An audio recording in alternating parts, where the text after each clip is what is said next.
Hello, everyone, and welcome to the Oakland Roots season recap special. I am Daniel Poulter, an Oakland Roots beat writer, following the team this season. A season that may have not have gone exactly how people had hoped it would. I'm joined with the lovely John Comeaux, fellow Oakland Roots beat writer. His fantastic stuff is on Roots blog. Please make sure it will be linked below. Please go check it out. Roots Pod is also a fantastic listen for any Roots fan. I highly recommend it because I listen to it weekly or whenever it comes out. But highly recommend it. John, how was the season in your own words when it comes to the Oakland Roots? Oh man, how many words can we fit into this season? I mean, depressing, frustrating, fun at times, a little bit of drama. It's all the makings of a fun season for a reporter. Oh yeah. No, especially it being the first season inside the Oakland Coliseum for the Roots. I think for most of the season, especially that first game, it had a lot of highs and also a lot of lows when it comes to the spacing. There's some grumbles. People weren't too happy with the Coliseum. As a reporter, I love the old building. I'm biased. I love being up in that massive press box, even though it is way too big for what we need. But overall, when that place is full or at least getting close to capacity, it is one of the just like best places to experience a game, in my opinion. Though after seeing some other local like stadiums or some in the rest of the USL, I do see why a like 10 to 15,000 or like 10 to 20,000 seat stadium could be a really nice thing if they could ever put it together for the Oakland Roots. Though we'll see whenever that materializes or how long it takes. I guess we can use Sacramento's rail yard build to see how long it would hypothetically take. Right. I mean, speaking to the Coliseum, I mean, it was so much fun to cover games there. Despite only being able to shoot one side of the field. I bring my which was camera. quite strange. Yes, Like I don't yeah, think it hurts too many people for you to go the other side, but that was frustrating, especially all the other places I could go to both sides, but it enabled me to take it a little less serious from the photography standpoint. I'd go up to the press box with you. I'd go over to the deep root section and just it has the tables right there, so I could just pull up my laptop. The Wi-Fi connects everywhere in the whole stadium, so it really professionalized the organization. And that is an interesting term because that's something that yeah. Juan Guerra said from 2022 when Roots were still playing at Laney. He said it over and over again that they're looking to professionalize the organization.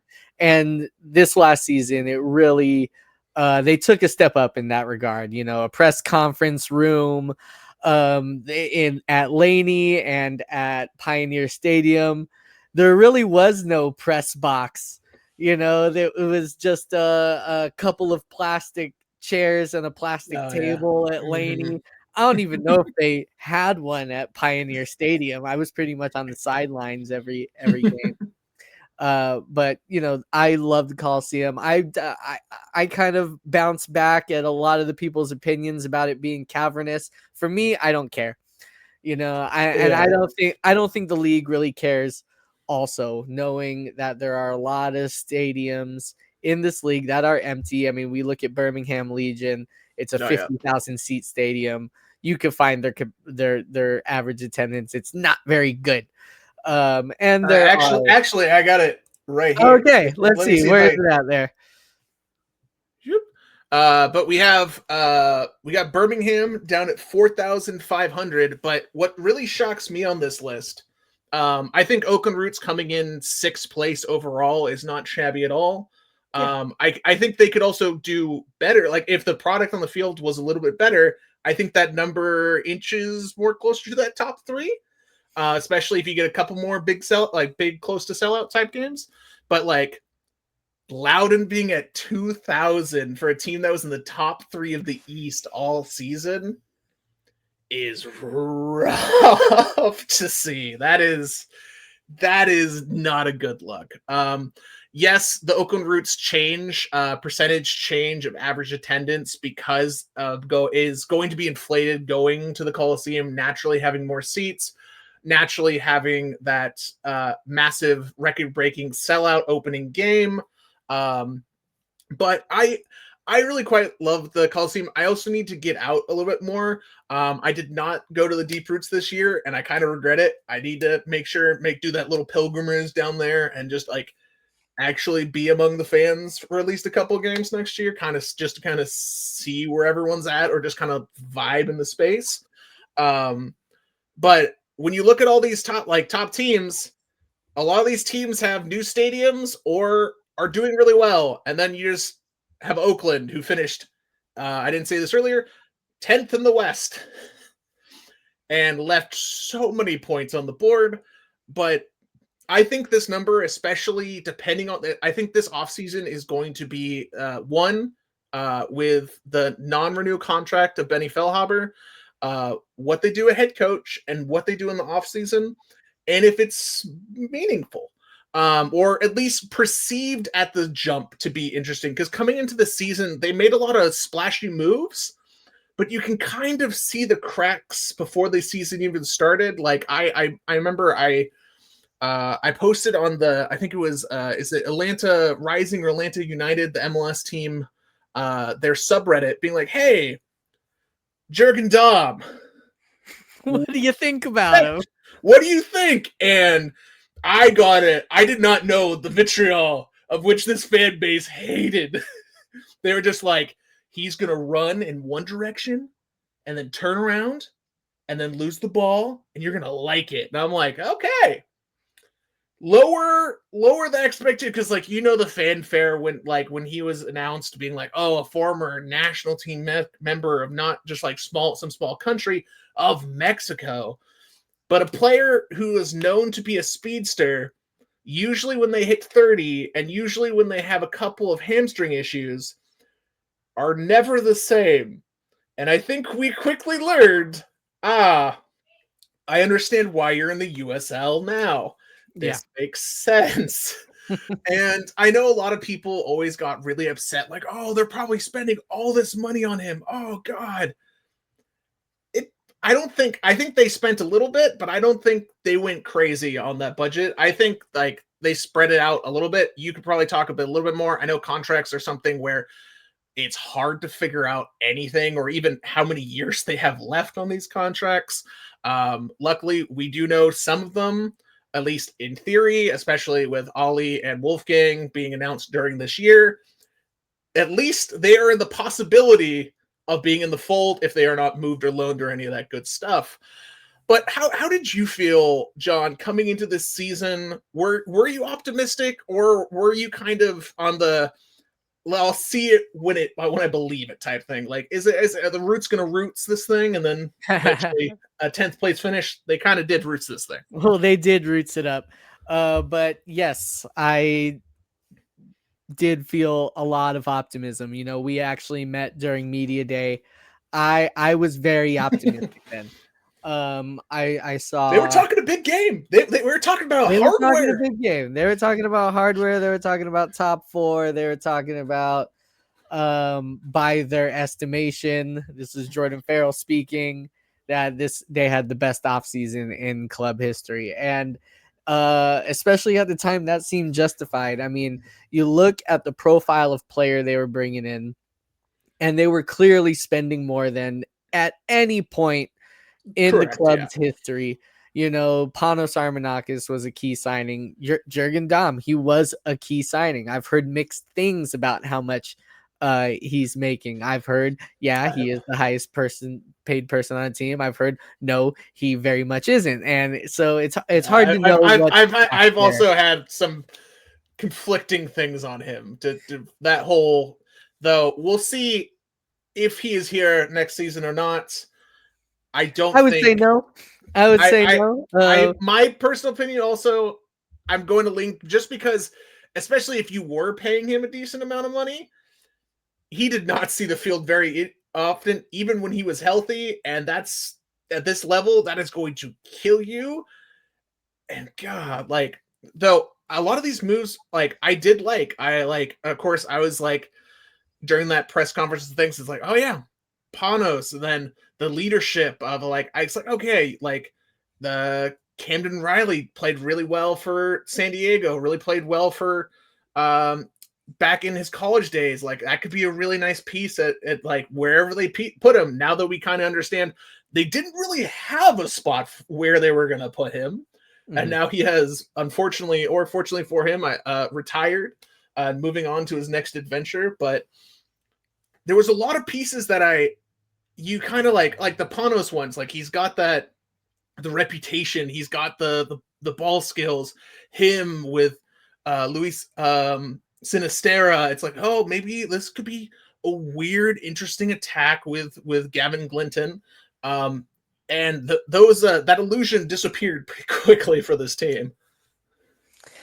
Yeah, and back to Dom, who knew that his talent wasn't the worst thing about him?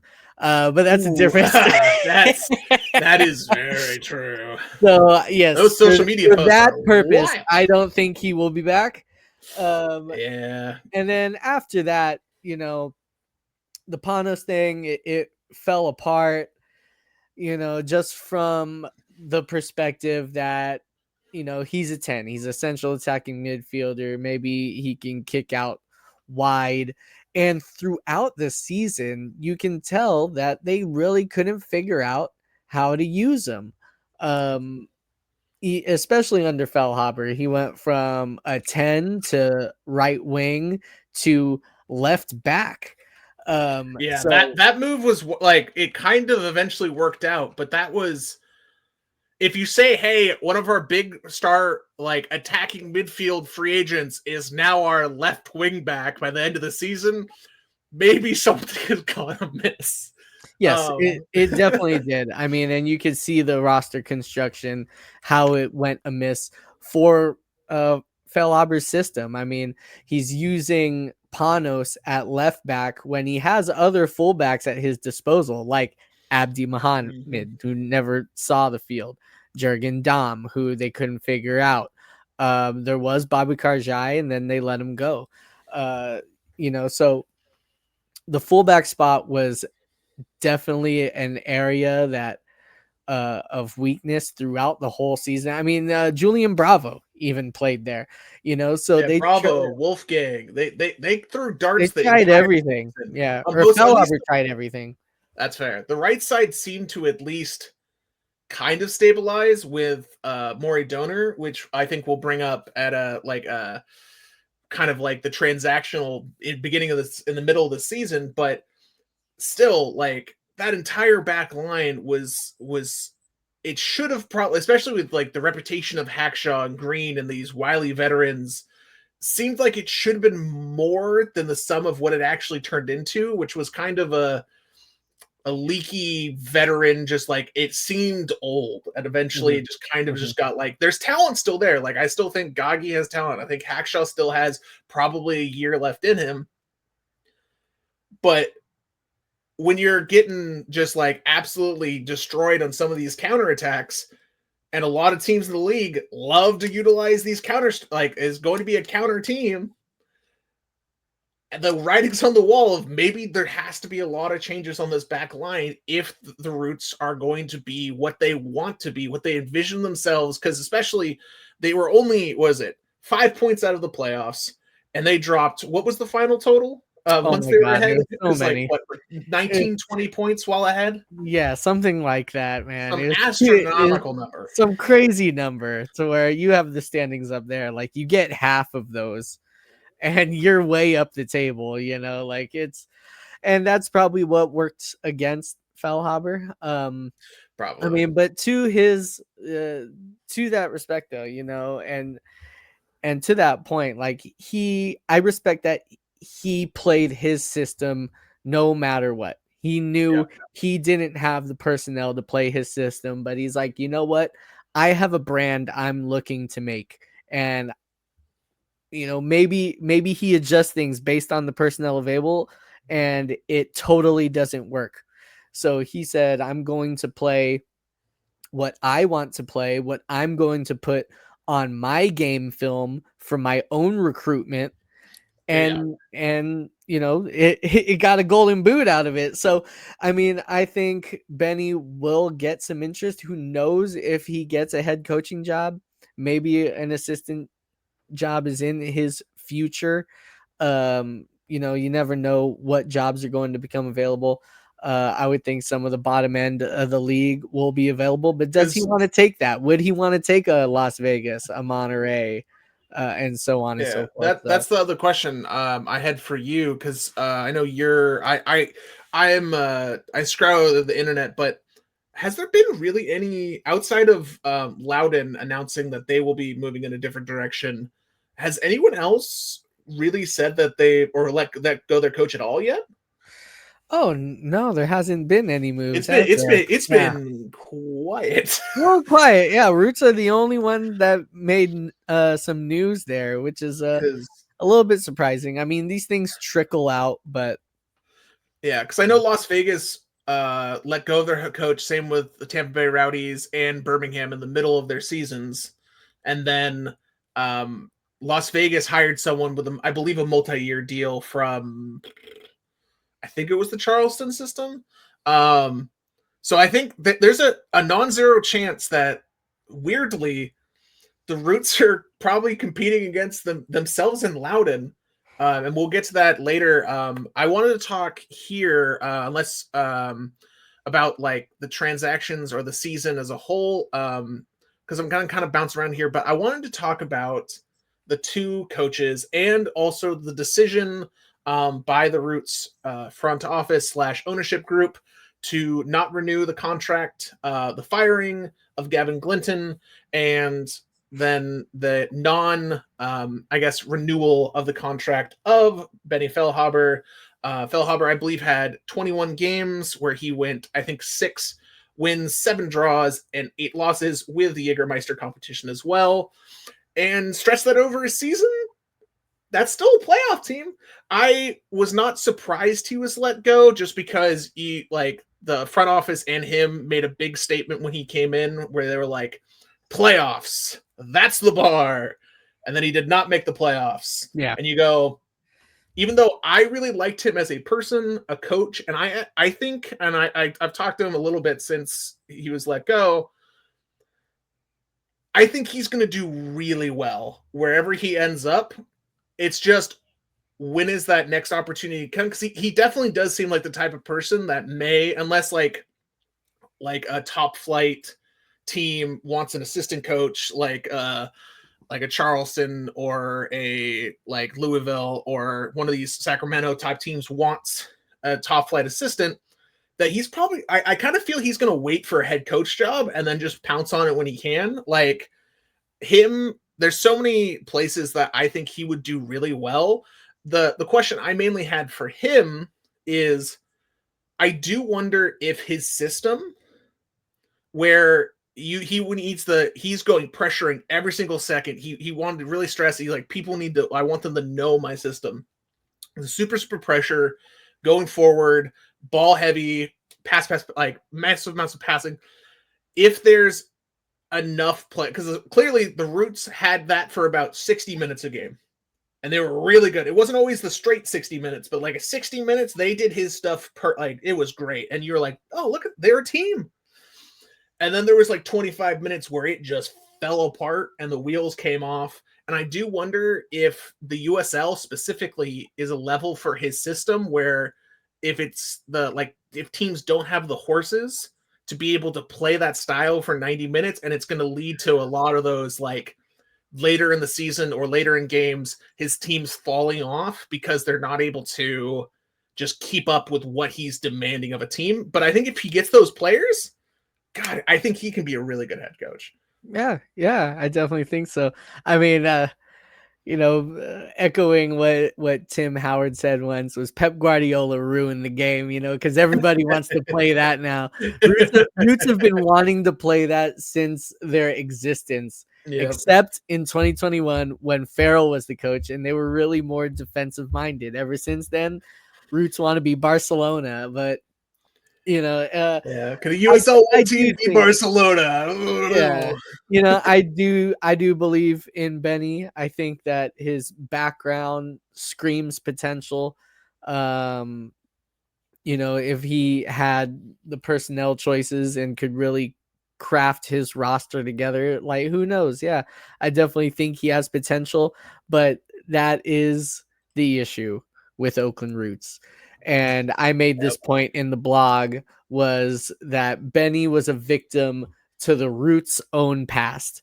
The Yeah. Roots have just been scarred with decision after decision. And you could think back to Benny's first interview when we asked him, what is the contract status and like why a short-term deal? And he goes, well, How many coaches have you had? yeah, how many coaches have you guys had? Like that's a problem. They're paying off Noah, they're paying off Gavin. And these are just decisions that came back to haunt Roots year after year. And it's so interesting to only give Gavin such a little amount of time and sign him to a contract in the offseason just to let him go after 11 league games. We could say the same thing about when Noah Delgado was brought back for 2024. Yep. The whole question in the offseason was like, surely he can't return. Surely you're going to explore the market for another head coach. And then, X whatever amount of games into the next season, they fire Noah Delgado. And it's like they didn't learn year after year. So, Yeah, it definitely and feels they, like he's yeah, the sacrifice where it's just like, hey, we may get burned on this, but we're not we get be burned if you're good later somewhere else, but we're not going to be burned if you're bad at the beginning of next year. And then if they were to fire him again after 12 games, another head coach halfway or like a quarter of the way through a season, like I know that's also just like happened like multiple times already, but it's just like you can't do it again, can yeah. they? And the You thing is know, though, maybe they would. Who? and I remember back to when Gavin was brought back, and the point that was being made to me at the time was like, oh, if Gavin goes somewhere and succeeds, we look like fools.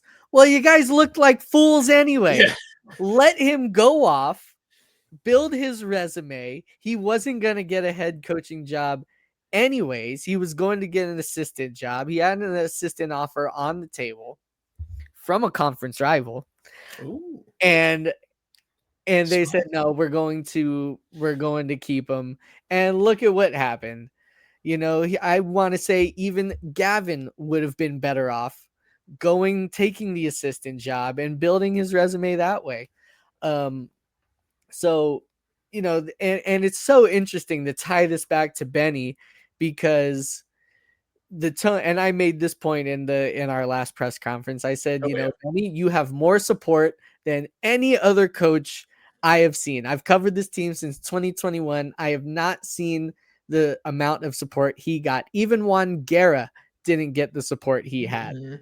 I remember back in 2022, there were people on Facebook and stuff calling for Guerra's job, saying we had too many ties. And it's like, I'm like, oh, you got to be I patient, love fans. guy. I love You fans know, so much. like How Guerra's dare they my have age, points? and yeah, like and so it's the product of decision making really led to the decision with Benny, and then Yeah, in that frame of mind, it's a little refreshing that they're saying, okay, we have learned from our mistakes. We're not going to do this again. We're not going to hire a third straight interim coach yeah, because it hasn't worked for us. Benny did himself well. I yeah. think, I still think he'll get a job, and like I don't know where or what level it will be, but like I fully believe that he will do just fine. And it to be fair, there's a weird case where this may be, even though I do think depending on who they get, I do believe that Benny this was a different case than before, but I also understand where this could be a positive for both sides, for the Oakland Roots to be like, okay, we're going in just one coach, and also it'd be very interesting to see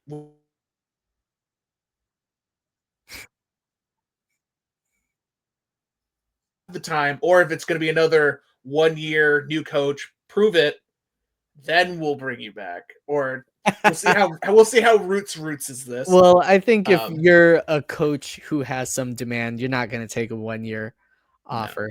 I don't You think got so. to have some security. You got to, if you have a family, you want to move them out. Benny didn't even move his family out. That was a tall We tale did sign hear that this about that, is yeah. just a job.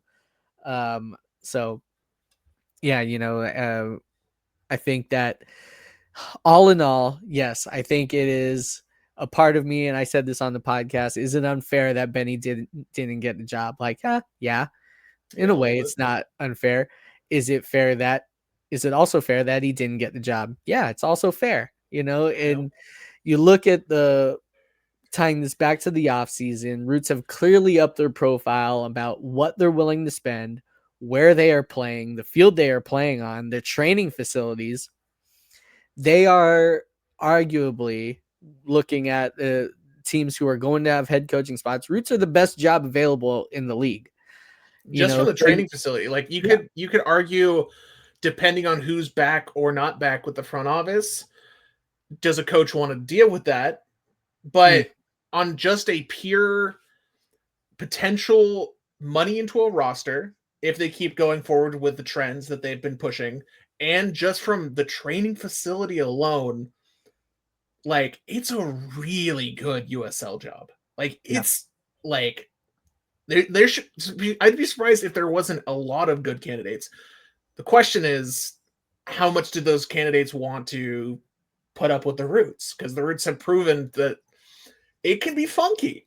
Like Mhm, it's not a normal operation sometimes. It can be a mhm. really good one, and it could be a, like, especially community wise and the supporter groups and like people, it could be a fantastic opportunity, especially if you take the Roots to glory, especially in the Bay Area with Oakland, with the ballers. Like Oakland will come out.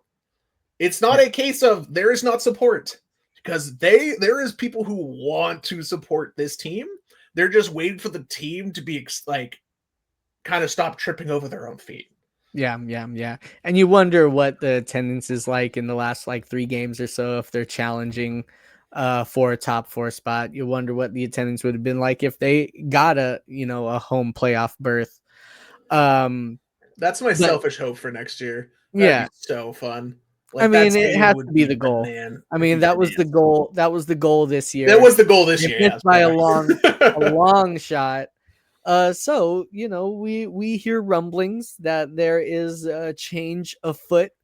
There is going to be some big changes. So what does that mean? Well, Mhm. will and you mentioned, whoever this coach is, the caveat is, do they want to work with the technical staff and the technical department, the people putting together the roster? Will they have their own say?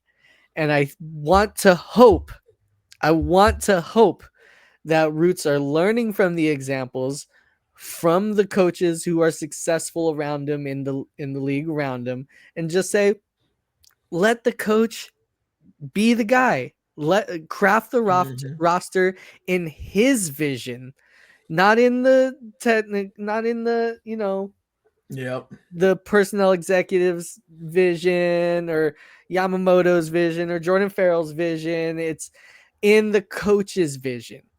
You Yep. know, I want you go back to 2022 when Roots had Guerra, and Guerra pushed them to the end to sign his own players. He was very, it was Yep. he talked about it, saying, I handpicked this roster. You know, let this next coach handpick the roster, bring in his guys, get the deal done, build it in that coach's vision, not the technical staff's vision. It has to be for the coach. Build around the coach. He's the face of the team. Build around the face of the team. And I'm really interested to see what they do on that side of things, especially when it did appear that Benny had at least somewhat of at least some sort of not a force, but he brought in and even named in the press conference, Danny Trejo is the type of player that I need more of. I want more of. And they brought him in. They brought in Faisal Batash, who was actually really nice, especially for if that's one of the players we'll probably talk about later. Depending on his contract, what came over from Tulsa, because he signed this year with Tulsa, could have one of those players options. That could be a great midfield. That could be your just central midfielder, attacking midfielder, and depending on how they want to play, that could be a great young piece, especially because he did so well in the USL 1 and then just kind of got buried after an injury in Tulsa. Like, I was checking with a whole bunch of the Tulsa fans. It was just like, yeah, he was fine and good when he practiced, but he kind of just got hurt, and they were just like, we're good. And they finished top in the West, so they didn't need him. And I'm quite intrigued. Also, when it came to Benny, it's like, it's probably, we're having a lot more different of a conversation if they made the playoffs and then didn't bring him back. Or it's a lot easier for people to be kind of like, we understand why you didn't bring him back, even though he was immensely popular. And especially in the media, I'll admit it, I loved his press conferences. I loved it. I loved his press conferences. Did I think that the Roots probably loved some of those press conferences? Probably hell no. Probably not. Was there probably a talking to? I would not be shocked. But he was honest, and he knew that he could talk at least freely and understand that we would understand what he meant. And that was really refreshing, because when you get a coach who's just like, you guys got blown out 4-0. I saw positives. It's like, no, you guys got your absolute shit kicked in. Say it. And that was so nice to see, and will be very intriguing to see whoever comes in next, what they're like. Speaking of what's next, before we get to the roster and the players as a whole, I wanted to bring up this clip about, and I want to stress, we've been digging, but we haven't. We're still weaseling our ways around. But some very interesting information came out of the USL All Access podcast that came onto YouTube this Wednesday. And let's give it a listen here. Let me see if this. Let me know if you can hear this, John.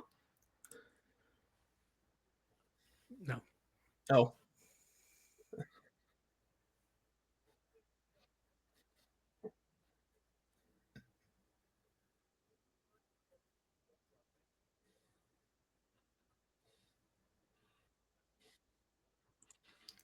So, I think that came across, not for you, but I think in the recording.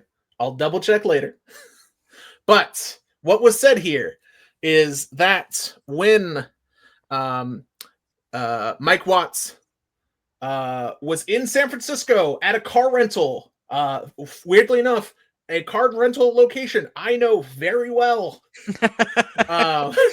They put up a MVP, like the points leader type thing, like a thank you customer of the day, and a current USL coach who will remain unnamed was stopping by San Francisco 2 weeks ago. And that's very convenient, interesting timing.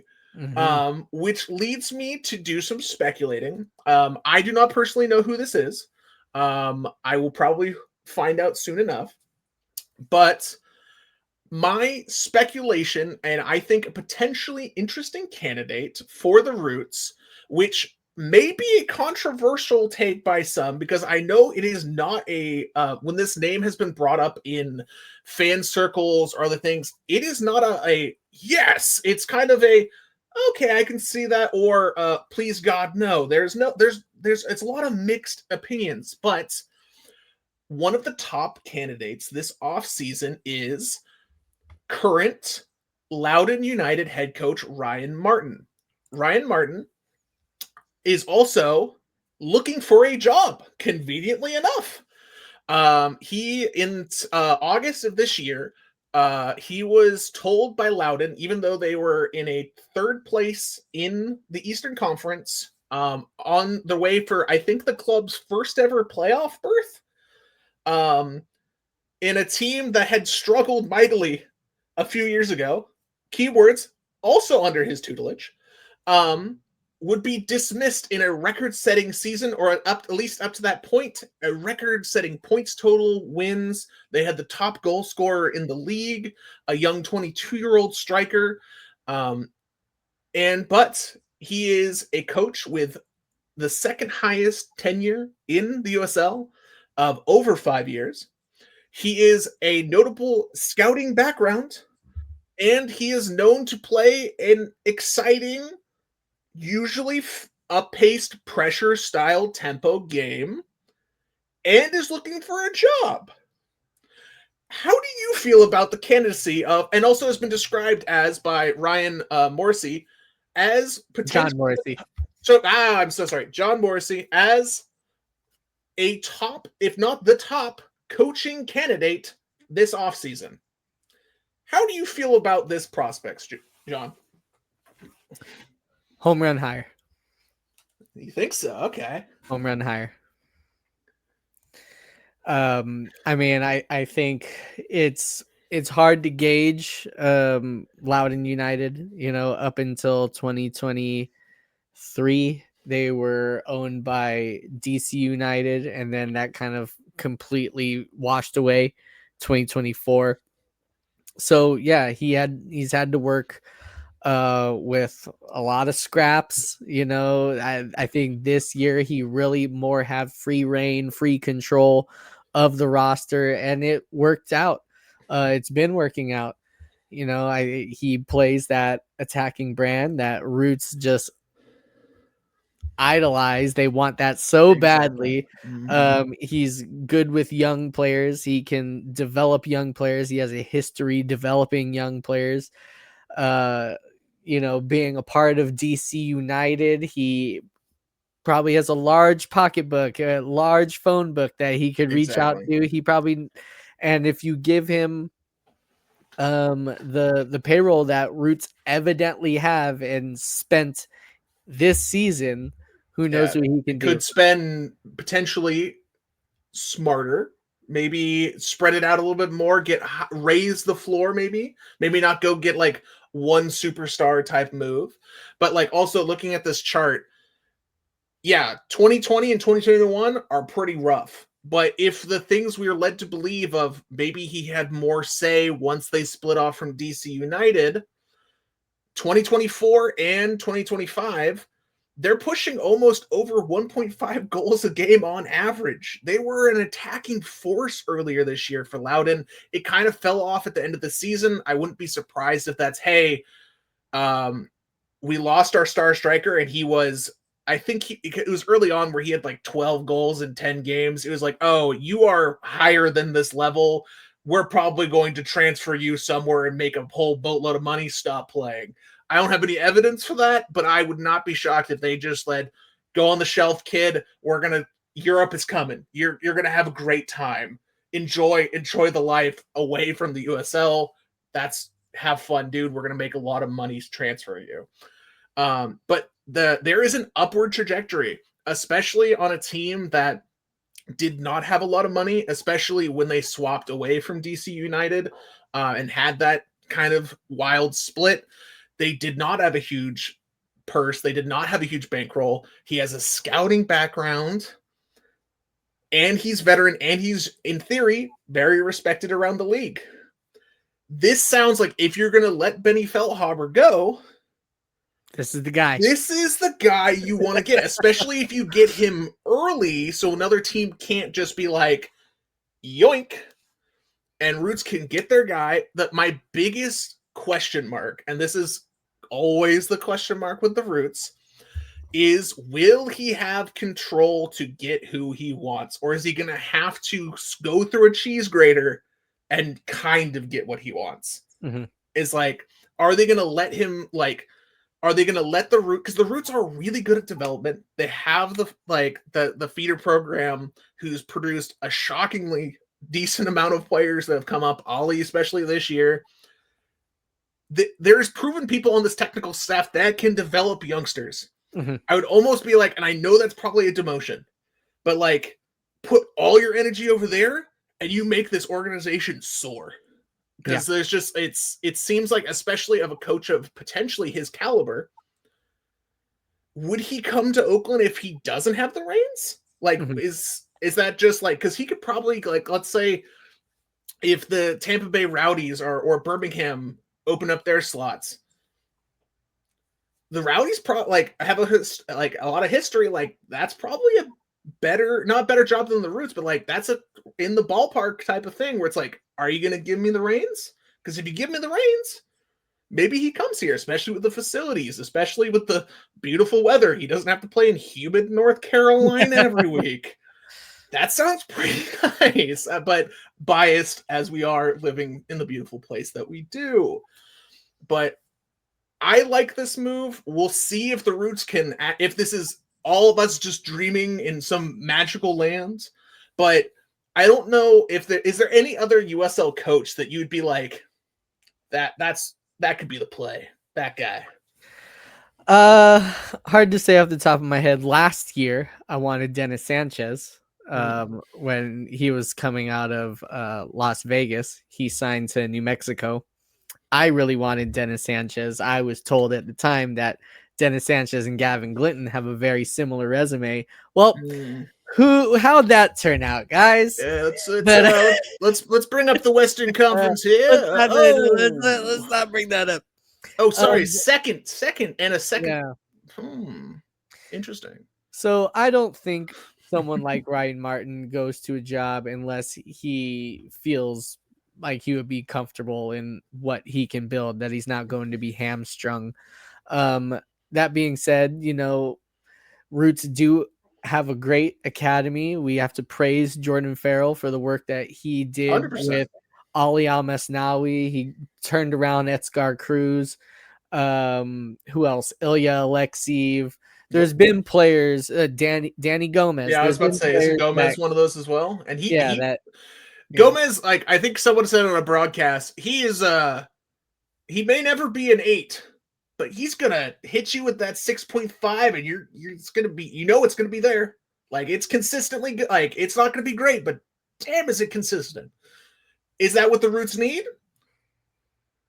I don't know. Yeah. But there is something I wanted to bring up on this sheet real quickly, which was very noticeable, which is one of the things we'll kind of transition to our kind of players of the year. Well, I'll let you decide, John, if you want to go the positive route or the more negative route first. But this is something I really wanted. Me, man. I live in existential dread. So this is something I wanted to bring up, which was in the USL Championship, home game records in the Western Conference. Let's see here. Oh, yes. There. Ooh. You just talked about me going negative. FC Tulsa.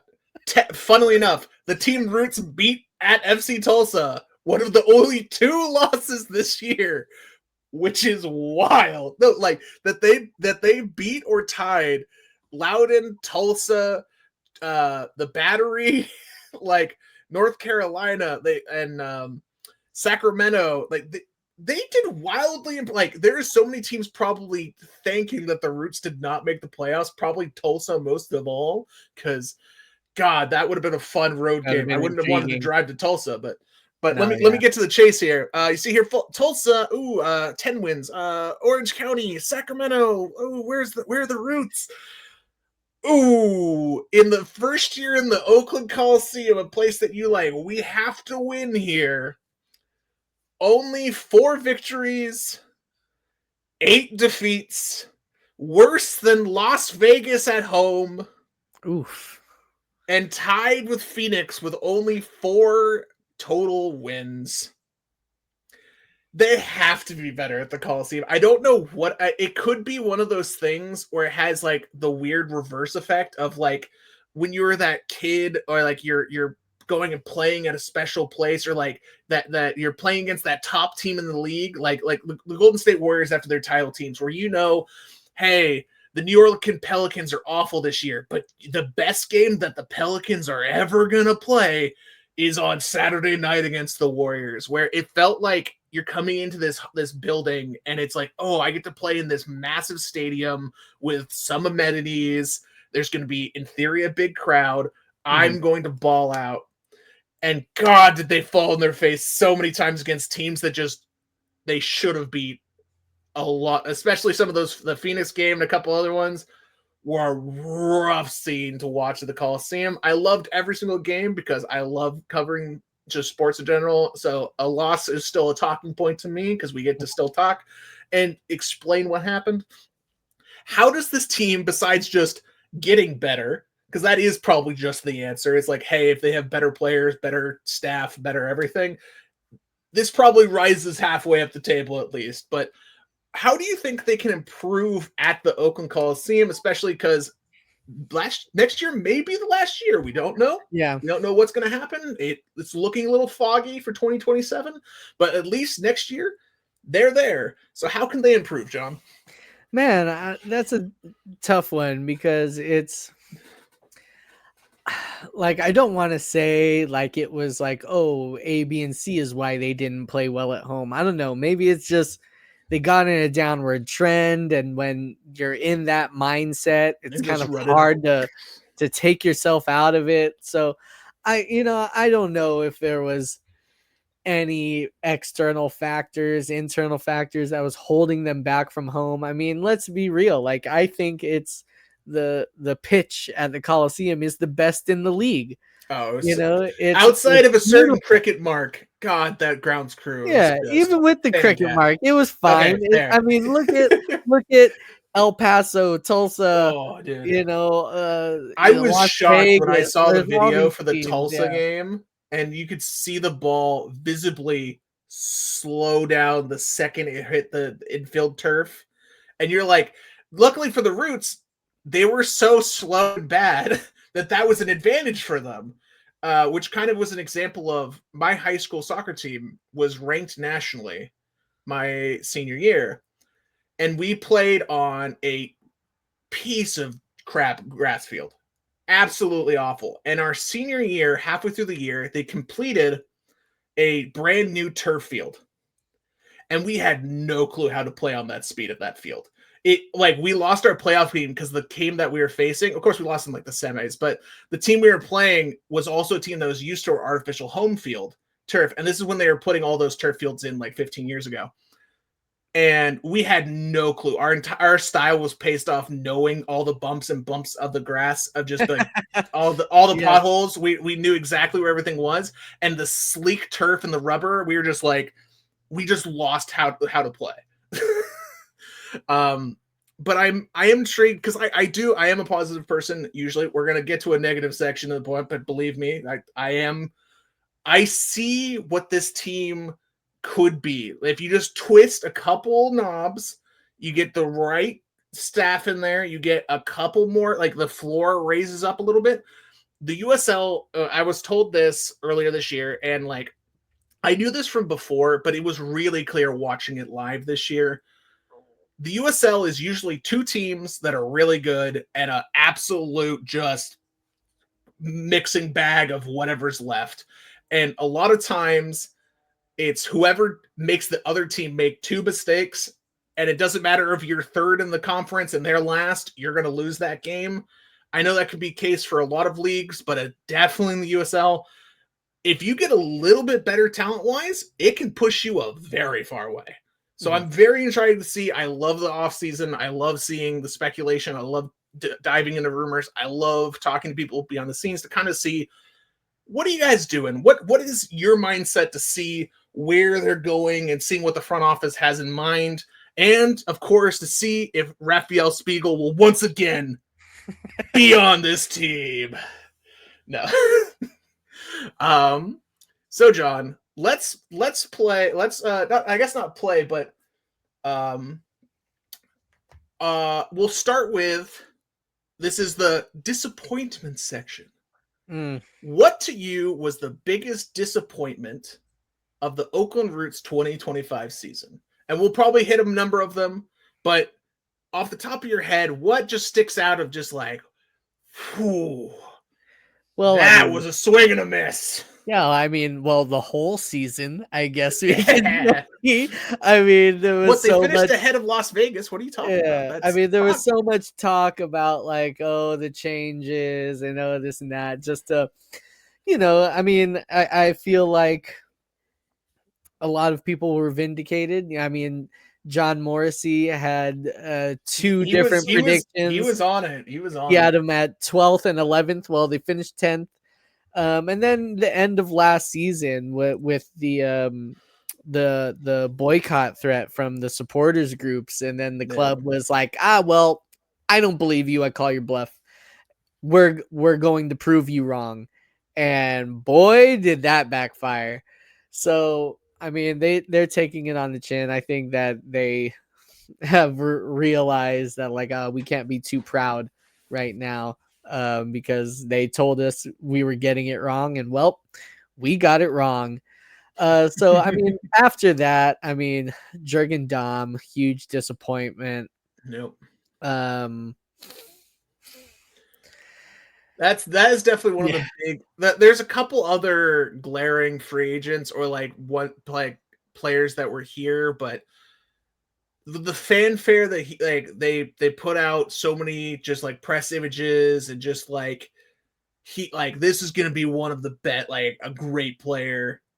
And it just like you saw flashes, like there was a couple times I think in his first goal or that his assist where he lofted it up to Peter Wilson, I believe, and he knocked it in with the head on, like, you're like, it's in there, but if we only see it twice in every 10 games, what are we doing? Especially because they're like, oh, he can play so many different positions, but it's also like, oh, he's just kind of mediocre at all of them. yeah, And you're like, hmm. Are and you a that's been super a sub yeah. now, but not very super? Like, That's been a roster construction thing for Roots year in, year out, is they get fair. That's someone fair. who is, pretty good at a couple things, but not really good at one thing. Yeah. And you think that that philosophy maybe would have changed last offseason because, like, but 2021 to 2024, they weren't a heavy spending team. They were a below average team. So Yeah. they had to find players that were multifaceted, versatile, could fit a lot of schemes in a system that you're trying to deploy. And that kind of philosophy kind of continued into 2025, despite them having more money to operate. It just And spent more money on even more kind of yeah, like I think of Abdi Muhammad, who we never saw. You mentioned that was a there, strange one. Dom had these multifaceted skills. He could play the right wing back, right mid. He could line up centrally. I think he But was an attacking midfielder, like right yeah, side on the end of the season. Like they just were like, "There you go, buddy. Like do try something." something. Yeah. That's probably Fellhaber just being like, "What do I do?" Like there was definitely clearly he was just like certain players just did not fit what he was trying to do. Hmm. And or had just gotten to the season where they had broken down enough where it's just because it is a really long season. But especially with Muhammad on the right side, like that they start like I guess the Babacar Najai kind of because he is I think playing decent minutes for a team that is a dark horse in the Eastern Conference in Hartford. So maybe that was just a weird talent to ego to entire mess. We all kind of at least know some of that shenanigans, but He got a Muhammad, trophy. he has hardware. He got a He got the hardware, so they weren't lying. Someone on this team got hardware, just not part of the Roots. trophy. But like especially with like Muhammad was your starting right back to start the Start the season. year. Yeah. I guess technically Camden Riley was, but also I think we saw him 3 games at right back Hmm. the whole year. Never played there before. That's also wild. Yeah. Pretty I actually interesting. don't know where he was supposed to go because like I know he was like a midfielder / could be a center back. He could be attacking. Like he scored a whole bunch of goals at Pacific. I'm not sure if they knew what to do with Riley because there was definitely also he had his struggles. Those couple games where he like got absolutely taken out of his shoes that led to goals where you're just like, dude, I will never talk a poor thing about Camden Riley as the person, because he is an absolute gem. But there was some rough couple games. He made up for it later in the season. I think his last couple games were like, I truly believe a lot of the fan base was like, yeah, I could see him back. Like, I don't know if starting, but you're like, that's at least something, right? Like, his last few games were promising. He played really well. And then he posts on Instagram like, oh, I'm done. And we're like, oh, okay. Yeah. Okay, there we go. Anything else for you? Because I actually don't have, and this may shock you, I do not have Rafael Spiegel in my disappointments section. Wow. He's not in any other section. I just don't think he's even worth talking about. Yeah, no, I mean, I think both goalkeepers could go down in the disappointment category. Which is very weird. A lot of talk about McIntosh. McIntosh is, I didn't expect him to be as decisive, or not decisive. Just not controversial is not the other word, but like, you either are a full-blown McIntosh supporter, or you think he should be off this team tomorrow. There is no, I know that's kind of because sometimes it's just goalkeepers in general. It's like you either have the fan base or you don't. But it is very telling. Let me bring up the stats here, that he finished in a tie for 10th with 64 saves, that he had to be in this position to save 64 saves. And he finished in a tie for 7th with 7 clean sheets. It's just the times when he wasn't having a clean sheet, it was 3 goals. And I still think I'm very torn on the goalkeeping situation, because I can see both sides of the coin. I can see a world where both of them are off the roster. And I could see a thing where they're like, hey, if the defense in front of you is better, they're serviceable and probably not on the most expensive contracts, especially with Spiegel. I think, I fully believe, this is one of my other hot takes, I think Spiegel will be on either Sacramento, Oakland, or Monterey Bay's backup goalkeeper next season. 100%. That's my prediction. I have no clue if that's a completely loony bin, but if I was to put some money, I could see, especially like Monterey Bay. I can see Monterey. I can see a lot of people go to Monterey. It's kind of the retirement home. Yeah, they take scraps. High Green, Donor, Highshaw. I mean, I could see a world where McIntosh comes back, but I also think that you want to, in the same breath, have that second option in case you want to play some matchups better. I think that McIntosh was really good coming off his line, really closing down those forward passes and jumping on loose balls in the box. That's when he was at his best. But there were some downfalls with his style, and he got beaten on a lot of high shots to the top bins. I mean, difficult shots to stop, albeit, but I do think you can upgrade that position. I could definitely see Roots being in the market for another goalkeeper. I could also see, especially on the goalkeeper front, and like I've talked with people about this, like the one thing that the United States does is we make cheap goalkeepers. They're out there. You can probably find one. Another question, especially with like, what are they going to use their international signing slots, or just like, how often are they going to try and get, especially, I do not expect them to sign a lot of guys from South America this year, just off of do you really want to deal with that mess right now? That's fair. And like, especially with Sinisterra, where in the middle of the season, they didn't have to let him go. And he was starting for the team, and like they were pushing for the playoffs, and like a striker that maybe would have worked decently well with the Benny style, especially kind of that high energy press, push type of player. And he's got that, like, could have fit into what eventually became Faisal Batash. they let him go to Peru so he could like go home for once and Yeah. not have to worry about it. Yeah. I unless some like the clear example, and this is maybe exactly how they do it depending on things, which is not that many cases, but like a Jurgen Damm where he has the German passport, and that is probably worth its weight in gold when it comes to getting just international play or whoever they bring in. If they bring in some like a high level attacker or a high level midfielder, or even just a defense, like there's a lot of holes on this roster. But I could see if they could find someone in Europe, I could see that being their big target range. Is once again they did surprisingly well with Africa this year, and going to Europe could be is where I'm predicting they're going to go for a lot of their moves, even though you really want to get a lot of attacking players from South America. They're really good.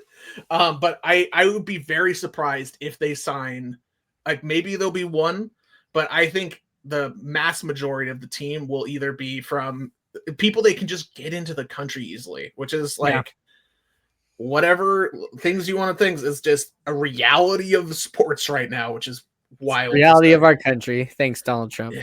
Yeah, good times. So was there any other players, or it could be staff or anything, that was a true like just above the rest of the gigantic pile of the graveyard that was the Oakland Roots season? Was there anything else that kind of stood above the rest before we kind of get maybe to more the positive side, or surprises, you could say? I mean, we'll tie it back to the decision to bring Glinton back. I think that lacked a lot of foresight from the technical staff, from ownership, whoever decided to bring back Noah and Gavin back to back. They really botched it. They really weren't thinking too clearly, didn't have a lot of foresight on how this could go wrong, why it could go wrong, why we should look other places. So it's time to learn, guys. It's time to own up for your mistakes. Like, what would I pay to be a fly on the end of season interviews for most of the staff, just to just hear what's going on, just be just even more, just like, I know they probably don't do like a PowerPoint like this is where I succeeded, but like to know where they think they did well, or like how they think they did, like could it be, and I wouldn't be surprised, and it's going to be and we'll get to this in the surprise / most valuable player of the season, or like most positive thing of the season, but I wouldn't be shocked if they try to take credit for the ye old golden boot, being like, we brought him in. Look what we did. Look, we got a guy. We got a guy. Him. Never mind the coach that put him in the system to make it work. Whoa. But yeah. What coaches matter? Oh shit. No, but what was your most surprising move of the season? Be it a transfer, I guess positive or negative, but for what was the most surprising thing about the 2025 Oakland Roots? Well, I mean, let's start with having a Golden Boot winner after transferring your fan favorite in Johnny Rodriguez, and you don't hear those whispers very much anymore. We have to give kudos to bringing in Peter Wilson. I mean, it worked out. I called him a club legend. I stand behind that. I don't care how the season went. The season went. He got a Golden Boot. That's an amazing accomplishment. But aside from that, that's obvious. I'm going to say Ali Al-Masnawi was a huge bright spot. I mean, I didn't expect him to become a guy challenging for a starting role, let alone starting as many games in a row as he did. I thought he looked great. Who else? Wolfgang was another positive. He he Also still has locked a up, lot of which is potential. nice. Yeah, he's locked up. Those three guys we just named there, they're locked up. We'll see with Peter Wilson. You can attest to this. He sounded like a guy who was really homesick. Yeah, And to that's be one of fair, my. yeah, We'll get to our predictions at the end, or I guess more not predictions, but more. Who do we think or want back for next season?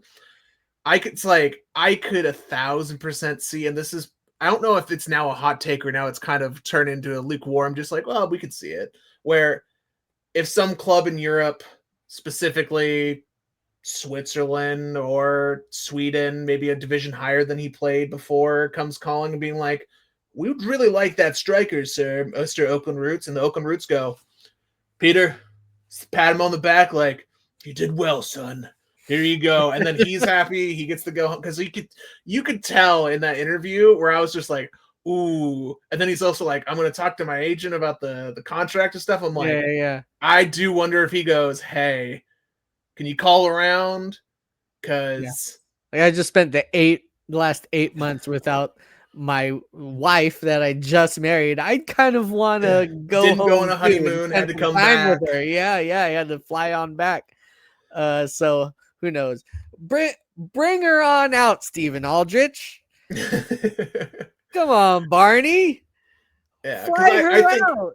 it definitely seemed for him specifically that once because if you had told me about 12 games or 13 games into the season that Peter Wilson would probably be my most valuable player of the season, of a potential cornerstone, a golden boot winner, a record club setting record goal scorer, I would have thought you were on some of that deep Oakland goods, just like deep, like you were just having yourself a time because you in the loony bin, son. But this is the universe we live in where no, he actually, I think he's one of those strikers that definitely seems like when he's comfortable in a place, which probably took him that half of the season to get to, he could be an absolutely finishing ace, especially at this level that you value immensely. I'm still. I think there's a strong chance that, and I think the fans are going to be really pissed. Where I think they're going to have a record-setting fee. It's going to beat Johnny's selfie from last year, and you just kind of say, "Club legend, that was a year. Thank you for your time. Also, what are we doing next?" Because I could definitely see him ending up elsewhere. Even though if he's on the starting roster and you can pencil him in that for that first game, there will be no complaints from me. I think, and yes, can he be? It appears to be incredibly streaky. Yes, but I think like with a golden boot, you can't complain where it's like, oh no, we returned the golden boot winner, guys. Darn. It's like, yeah, I would gladly have him penciled in for the rest of next season. And then if you need to let him, if he ventures off, be it so. If it's this off season, thank you for your time. But what an impressive signing and well job. Got to give credit to the Benny Feilhaber coaching staff for Truly especially him unlocked. talking about that. Yeah. Hey, I was the type of player that wants to, I need a striker like you. Do this, and they will I'm teaching them how to get you this to go finish. You don't need to blast it. Because he was, especially in that Yeah. Phoenix game, he was rocketing that thing because he was like, I see it. I see it. And the USL is a level where you only need to just put it in the right spot. And 90% of the time, it's probably going in. If you're in the right place at the right time and it's a car accident, it's going in the net. So absolute, especially like I will give the front like they found like they convinced him to come. They signed him. They brought him over. It was a weird because you look at those highlights from him from last offseason, you're like, what level is he playing at? This is funky. He's scoring all these goals against bad teams. Is it going to work? And it didn't work. And eventually, it was a nice, absolutely pleasant surprise. Mm-hmm. I also really liked, though I don't know if he'll be back next year, but Maury Donor what a mid-season trade that was. Or I guess, was it officially a trade or was it a signing from Detroit? I don't fully know. I can't remember exactly what that transaction was, that transfer. But for most of the season while he was here, what a little spark plug, and exceeded all expectations I had, especially for an older defenseman. And he was what that team needed when Benny first got here. Mm-hmm. Mm-hmm. Yeah, I mean, and he technically arrived before Benny did, a game before. That's very which true. is interesting. Which is interesting. But yeah, he really notorious AV solidified Atla that. game. Yeah, he solidified that right side. I mean, as we talked about, the Roots had the options at fullback were bleak throughout the whole season. Mhm. So they needed him. He was coming to Oakland with a chip on his shoulder after things really fell apart in Detroit. He couldn't see the field there. So yeah, not sure if he's back next season. I've heard some things about people like Trejo, Donor. Not sure if there was an option on the table for those guys.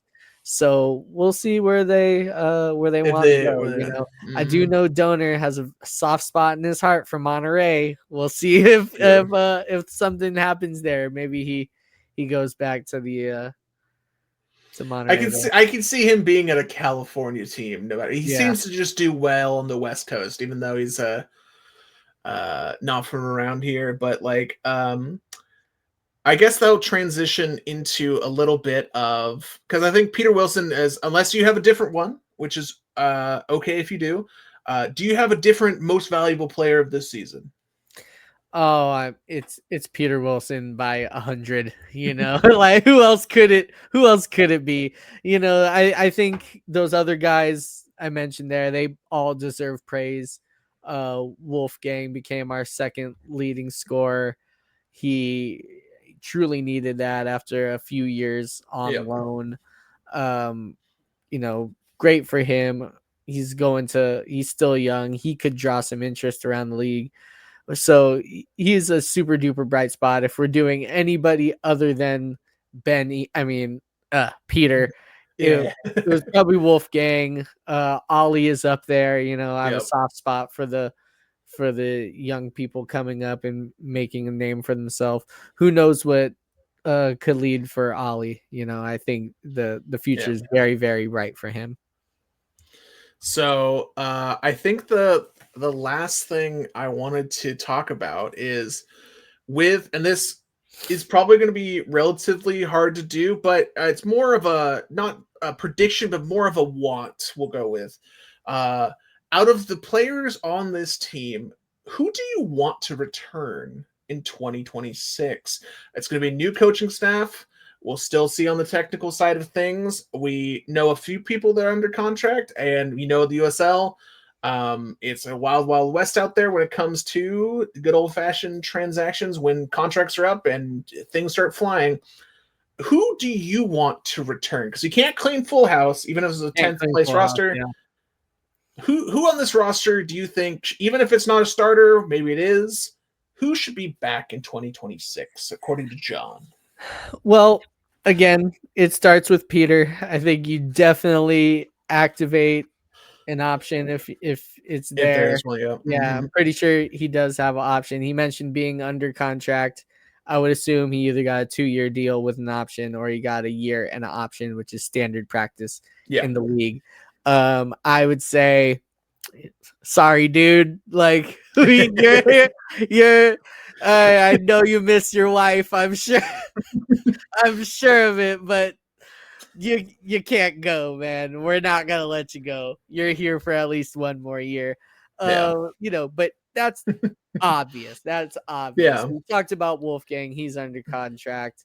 I would say Babosi. I think Babosi showed a lot of his potential as the year went on, especially and Ollie, Babosi midfield. Awesome. That's gonna be a nice midfield. Babosi and Ali in the middle. Yeah, I like that. It's a nice growing young midfield. Yeah, I even think El Masnaoui allows you to have further investment in the central midfield spot. I think it would be fair to say that Ali is under a very manageable contract. Oh, for sure. It's like a rookie contract in the NFL. You're allowed to now spend more at other positions or at the same position.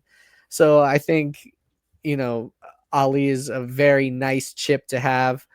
After that, I like Faisal. I think he really showed his stuff. I really want him back. I would love Danny Trejo back as a two-pronged attack, That'd be starting a back on really that left side. But do I think he's coming back? I'm not sure. I think he's gonna go to the highest bidder. He may even want to go yeah. to if Louisville comes offering something like, oh well, I want to go win a fucking championship. Exactly. Like Yeah. so Especially for him, yeah. like my biggest worry with because like the talent is evident. Like when you see him out there, you're like, okay, you're a little different than the average what we've been throwing out there this season, especially just from the 1v1 ability, like especially when Benny was just like, this is the type of player I want that can just win. And like the next game, he does that move around the left side and passes it right to Peter and right the perfect slot. You're like, okay, I understood before, but now I really understand what you're looking for. Him, the only thing was he was because he played what 3 games for the Roots out of 10 games. He was Yeah, sidelined something with like that. injuries a decent Pretty amount, which is a often, yeah. worry, especially with how much you're probably going to have to pay him. Mhm. If he's healthy, that's someone where I like that makes sense to splurge, especially like depending on how your defense gets redone, how many people on the defense you need to redo or get contracts, and how much the budget is. That could be an interesting point, but it also I guess strikers a lot of times it's going to come down to what is the new head coach literally looking for, because Mhm. there's a chance that it just doesn't jive with what he's looking for, and then it's like, oh, and you're going to cost me a fortune. Maybe he walks away, and like you said, if a Louisville or like a Charleston battery comes around and is just like, hey, you want to go to the playoffs, guaranteed most likely, come on down, especially having dealing with Birmingham and then Oakland. He's probably done with losing. He seems like one of those type of players that's just like, I want to score, but I also want to win while scoring. He wants Mhm. the full package there. Um, yeah, I fully agree with Faisal, especially because it's also probably not the most like huge contract in the world. It's probably not a base level one because he was I think the MVP of USL one last year. Hmm. So it was he does have a lot of pedigree. I remember talking with a lot of people from the Roots, and they were surprisingly like when they brought him in, they're like, yeah, no, we really like this kid because like he just did not something with that injury and just Tulsa being really good this year. They kind of just pushed him to the side and said, we do not need you. Sit over there, and allowed the Roots to get him. If they are able to get him, because he does have a lot of promising tape that, oh, he can do it at this level. He can play at the USL championship level and relatively play it well, especially in that 10 role. Um, how do you feel about stuff like uh the entire defensive line? Do you think anyone returns? Well, going back to last offseason, Hackshaw's agent announced that he got a long-term deal. So Mm, if it's a long-term deal, that probably entails a 2 plus guaranteed value. 1. So maybe he's back. Even, I could see Hackshaw coming back. I could also see After that, Hacksaw. yeah, after that, it's tough. I think Gagi did some great things, but I think you could probably upgrade there. It really depends, I guess, what the coach is looking for. Yeah. But after that, I'm not sure about Bravo. He showed some flashes. He's a young guy, but is there a future there? Gagi is tough. I mean, even Hackshaw's tough. I mean, it depends on how they want to proceed. I mean, if Hackshaw's under contract, he's probably back for sure unless there is a mutual agreement to part ways, Yeah. because they're not Mhm. just going to go out and pay the rest of his contract. No, Most no, no. likely.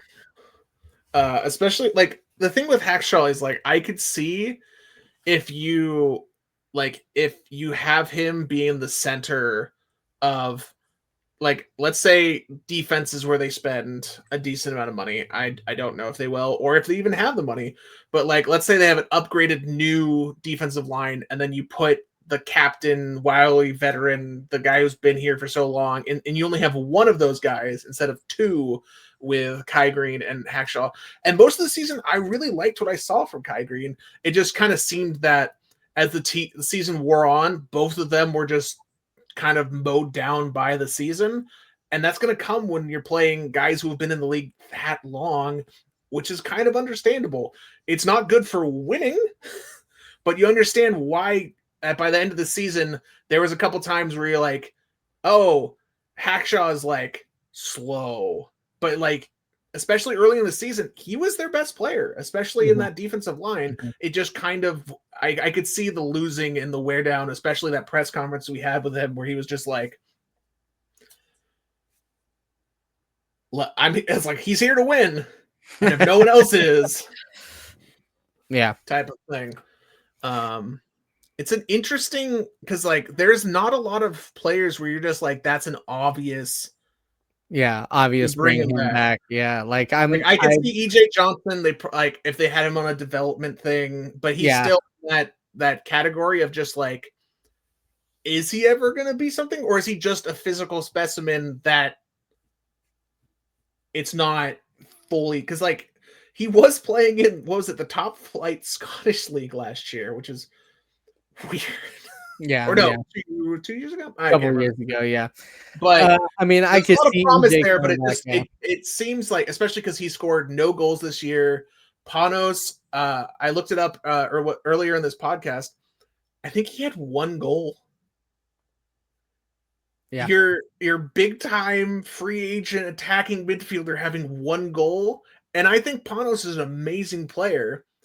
But I could also see Panos being like, get me somewhere else, depending on what his contract was. And his agent, that's another interesting one, because his agent last offseason announced that he got a 2-year deal. So if that's factual, which I assume it is, that would entail that there is a mutual agreement to part ways. Yeah. Which unless he's the left back. Yeah. Right? Welcome. And who knows how he felt about that, from his Instagram posts over the last couple days, because I've been surfing around. He seemed to have really liked Benny.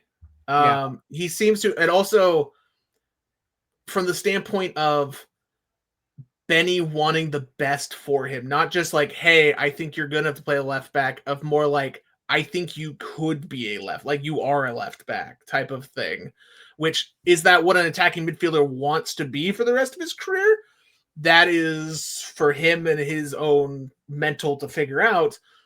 But it seemed like from a lot of those, his like the messages he was putting, he really accepted the challenge and took it to heart of just like, I'm going to look like a fool for some of these plays, but like, I'm going to show my potential worth at this position. If he's back, do I think he'll be at left back? Probably not. But would you, if he's the starting left back next year, how are you feeling? Concerned about the defense. That's fair. That's very fair. No, but I mean, I think that he was utilized very well on that left side. It really unlocked some things, especially for Peter. So, I mean, he did look good out wide. I could see him in that wide area spot. Benny was very honest about his tendency to drop, and he's like, look, man, like you're not doing what I'm telling you in this 10 position. So I'm going to put you in a spot where I think you will excel at. And, it worked out, other than the defensive lapses. The 6 assist game against Charleston. Yeah. Yeah. But, that to me spoke to how Benny was visibly saying, like, I don't have what I need, so I'm just going to plug and play. In it's like, I have Batash, I don't need a 10. I need a left back. You are a quality player. give it a shot. Like, go for it. Yeah. Let's see. And it'd be very interesting earlier in his career if he had gone in that direction more, if especially with the transition for wingbacks being such a big part of the style now. It's very I would have been very interested to see his style, but I can also see if we do get an announcement of, hey, they mutually agreed to part ways and he ends up somewhere, especially with did you ever see his MRI post? No. So a few weeks ago, he posted about a $5,000 or $6,000 MRI, Oh and shit. being like American healthcare, like the USL, like players, like the not like, hey, lockout now, but also like, how is this a type of thing. So I wouldn't be shocked if he does end up going somewhere where he doesn't have to pay that much if he's injured. Which is understandable. But if he's back next year, I'm not upset, especially depending if they have Faisal Batash back, which I hope they do. But I also wouldn't be surprised if some team goes, yeah, he looks like we can, like, you pay him a little bit more, and then he goes to a slightly higher in the standings type team, like a New Mexico, or even going to the Eastern Conference, and just kind of finds his role there.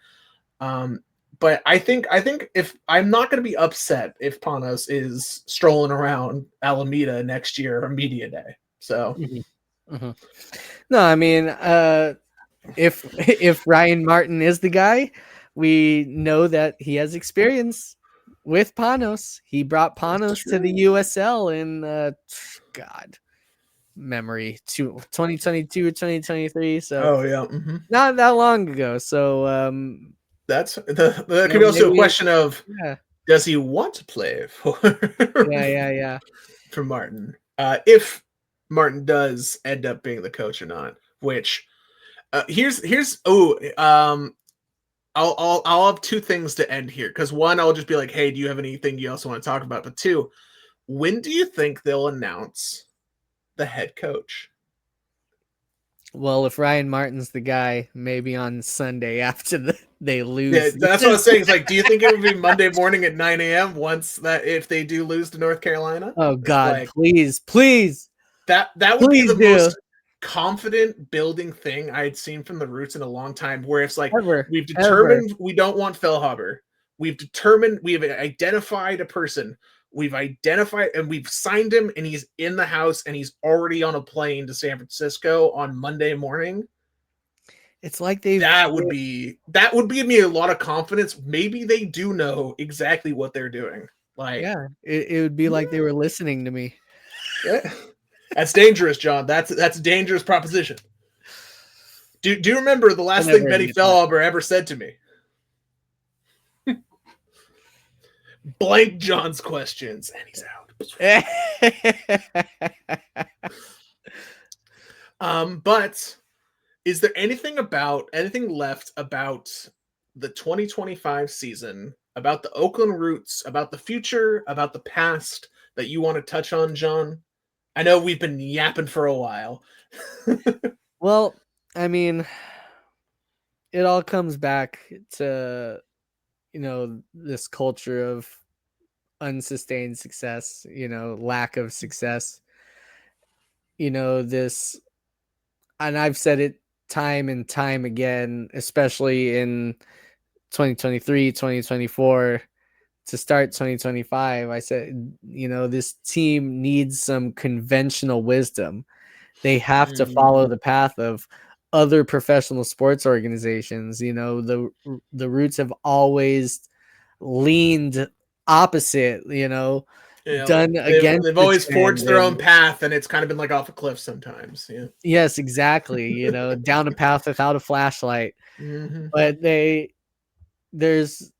are signs that is changing. I like the intention of not wasting any time. We know Benny's not the guy. We're going to announce it Monday after the season, what would be Black Monday in the NFL. This is something I asked for, and they came through. They did it. That was impressive to me. That was surprising to me. So I think the next step is really moving fast, get the hire done. I would assume that they have been researching, they have their options list, they've talked to people, that they have a good idea of the direction they're going to go. Now they got to boom, close the deal, and we'll see if that comes quickly, and if that initial is RM. Yeah, because it's been such a wild year for the Roots, and I'm excited for the off season, but I'm also, especially because I know things can't be official until December, but that doesn't mean that the sleuthing hasn't begun, that the deep finding outs and seeing all the good fun of who will be coming Oh to yeah, the good old Bay Area. it's a good time. Um, If I anybody's love listening to this, my DMs are open. I've it. enjoyed them already. Keep them coming. Yep. I've heard some stuff and I'm like, I love interesting. this. This is great. Yes, But we're just teasing. We're teasing all the Roots fans. You know, you guys should have um got a media badge. That's what we're saying. the press box, we got a lot of space. Come on, people, come on. But this has been Poulter's Talk Sports Oakland Roots recap special with John Comeaux. And make sure, as the mighty amount of people that have gotten an hour and 31 minutes into us two yapping about a USL One soccer team, make sure you go check out Roots blog. Make sure you go check out the Roots pod. John does some absolutely fantastic work. He will have breaking news at some point during this month that you will not want to miss. I will try and beat him on it, but I know he's probably going to do pretty well. I highly recommend the pod. It is great listening. I listened to it way too many times on drive to Oakland Roots games. It's a fun time. It's a great group of guys, great groups of writers. Please support their stuff. I highly recommend it. And if I don't see you guys before February, because I'll probably be around somewhere when a bunch of these announcements get put up, I'll see you then. And let's see how the next season does, everyone. See you next year, Oakland Roots.